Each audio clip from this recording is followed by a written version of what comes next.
Queste qua sono assi secolari in rovere, dove per forza di cose abbiamo interpretato la natura in modo un po' diverso. Queste piccole crepe sono naturali, dove noi abbiamo messo questi cunei qua per fare in modo che quando la resina entri dentro va a modificare e rendere più omogeneo tutto quanto il corpo di quest'asse qua. Quindi c'è un'integrazione tra elemento naturale e elemento artificiale. Eh sì, c'è un'integrazione e calcola che questa qua è una cosa meravigliosa. Una volta poi vi farò vedere come esce alla fine, dove andiamo a toccare questi piccoli difetti diventano parte integrale di tutto quanto il tavolo che verrà fuori. Ciao ragazzi, oggi vi porto in una sartoria, o meglio in un'azienda che io amo definire tale, anche se non sono propriamente stoffe e ricami gli elementi che caratterizzano per l'appunto questa impresa. No, mi trovo a Salizzole, in un paese che della pianura veronese era chiuso dentro un'area tipica di produzione del mobile classico. E qui le imprese racchiudono dei tesori di esperienza che le differenziano anche in maniera molto significativa l'una dall'altra. E il mulino, che è per l'appunto dove mi trovo, è una di queste. Perché Paolo, il suo fondatore, è uno di quelli che quest'arte, l'arte del legno, ma soprattutto l'arte dell'arredamento, non l'ha mai considerata una dottrina, per così dire, inconfutabile, ovvero non interpretabile al di là degli schemi ripetitivi. Anzi, al contrario, per lui arredare significa creare soluzioni, ponendo al centro la possibilità creativa, perché è lì che si annida il vero talento. Ma andiamo con ordine e cominciamo a capire dalla sua voce che cosa significa interpretare un arredamento. Non è soltanto mettere lì delle cose. No, l'arredamento in questo momento qua, ma penso un po' per tutti, è l'anima del cliente finale, perché io devo interpretare l'anima del mio cliente, capito? Dove può essere estroso, deve essere una cosa morbida, dove vuole magari fare un prodotto meno scenografico, per un prodotto però alberghiero, per un prodotto da casa da mare, oppure la classica casa importante dove andiamo a personalizzare oggetti di valore. Come nasce l'ispirazione per un arredamento? Da dove parti, Paolo? Parto praticamente mi immedesimo nel cliente, vedendo gli spazi, torno a casa, mediamente la notte, se è un arredamento importante, non riesco a dormire perché mi interpreto talmente tanto nel cliente di cosa devo fare, capito?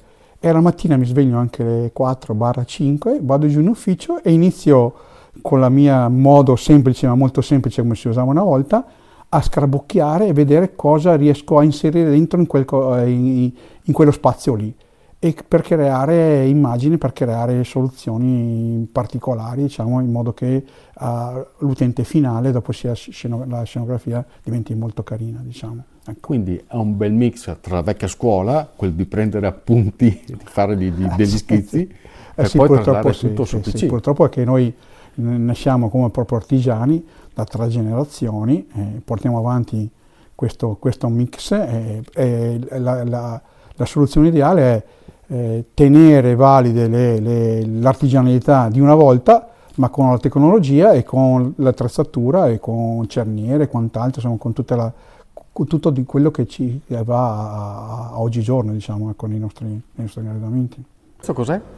Questa qua nasce come idea praticamente una nicchia di una casa del nostro cliente, dove ci ha commissionato sempre un asse particolare dove andremo dopo a lavorarla e fare la finitura, dove al centro metteremo un lavandino in rosso Verona qua della nostra terra, scavato anche qua manualmente, e dove andremo ad abbellire in questa nicchia particolare di questa casa da sogno, io direi. Ecco. Paolo iniziò la sua attività circa 50 anni fa, nel piccolo laboratorio di famiglia, un laboratorio come tanti ne esistevano all'epoca, in un'epoca per l'appunto in cui l'artigianato del legno era in pieno fermento. Ma lui andò subito ben oltre, perché capì che non era soltanto un lavoro, ma anche una passione. E quale fu l'intuizione? L'intuizione fu quella di comprendere che non si poteva relegare l'attività di produzione del mobile al puro aspetto produttivo e commerciale, doveva esserci qualcosa di più, qualcosa che andasse al di là. E fu così che iniziò a concentrarsi sempre più intensamente sulla ricerca e sulla progettualità. E come? Parlando con importanti designer, confrontandosi con gli operatori esteri, cercando dei materiali innovativi che non dovessero più prevedere nella progettualità di un mobile soltanto l'uso del legno. Insomma, capì che stava tracciando un orientamento ben preciso, il suo. E nel far questo, in questo percorso, comunque non dimenticò, anzi continuò e continua tuttora a collaborare con artigiani locali in grado ancora oggi di sviluppare una maestria sempre più difficile da trovare. Qua abbiamo, questa qua sono campioni che abbiamo fatto dei pavimenti particolari. Ah, pavimenti? Sì. Ah. Questa qua è l'anima quella buona, diciamo, dove, se noi andiamo a vedere, sono 6 mm di anima buona, dove abbiamo fatto un intarsio a mano. Praticamente abbiamo bruciato delle parti per far capire che dopo mi dà la trasparenza e la profondità, e praticamente questo è il noce nazionale, questo qua è frassino, lo scarto di questo viene montato dall'altra parte in modo da usare tutto quanto quello che viene fatto. Il disegno è tutta opera vostra?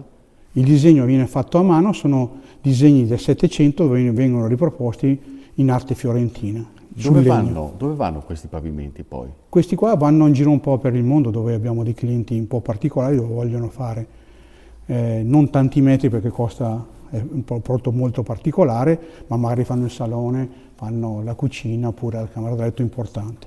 Una volta montati sono anche delicati poi questi pavimenti? No, dopo viene fatto in opera, praticamente viene montato in opera, viene lucidato in opera, in modo che da non vedere le fessure, tutto quanto viene stuccato, tutto quanto, capito? Calcoli che dopo questo qua viene alto circa 2 cm, dove andrà fatto 6 mm, una controbilanciatura all'interno e sotto ancora altri 6 mm perché sennò mi si imbarca. Dopo verrà incollato dal cliente, verrà levigato e lucidato. Com'è nata la tua storia, Paolo? La mia storia nasce da mio papà, praticamente, che è proprio la classica bottega qua della Bassa Veronese, spersa un po' dappertutto, dove ha preso piede, la classica bottega da 140 metri nella vecchia stalla di casa e tutto quanto, con 4 carriole e tutto quanto. Dopodiché negli anni 80 abbiamo iniziato a perfezionarci, abbiamo preso questa struttura qua, che noi facciamo Seghetto di cognome, però questo qua è un mulino vecchio, e abbiamo deciso di dare nell'80 praticamente il mulino arredamenti, perché venivano a cercarci e non dicevano Seghetto, dicevano il mulino arredamenti, allora per quello abbiamo iniziato a fare questo nome qua, perché questo è il mulino vecchio, nasce. Dietro abbiamo la fabbrica, come abbiamo visto prima, e dopodiché adesso siamo già a terza generazione, perché ho già mio nipote che proseguirà, insomma, il nostro cammino. Quanto conta la vecchia scuola del legno? Perché adesso i materiali che usi sono anche alternativi, non è soltanto legno. Abbiamo dovuto perfezionarci sempre nel 90, dove dal mobile classico, dove con l'intaglio, l'intarsio e tutto quanto, ha preso modo piano piano, tutti i legni, le impellicciature e tutte quante le laccature e quant'altro, perché c'è sempre i laminati, qualsiasi cosa noi riusciamo a fare, dal ferro all'ottone, cioè riusciamo a fare con i vari artigiani, i vari artisti qua della zona, capito? Andiamo a confrontarci e andiamo a realizzare prodotti da sogno nelle case in tutto il mondo.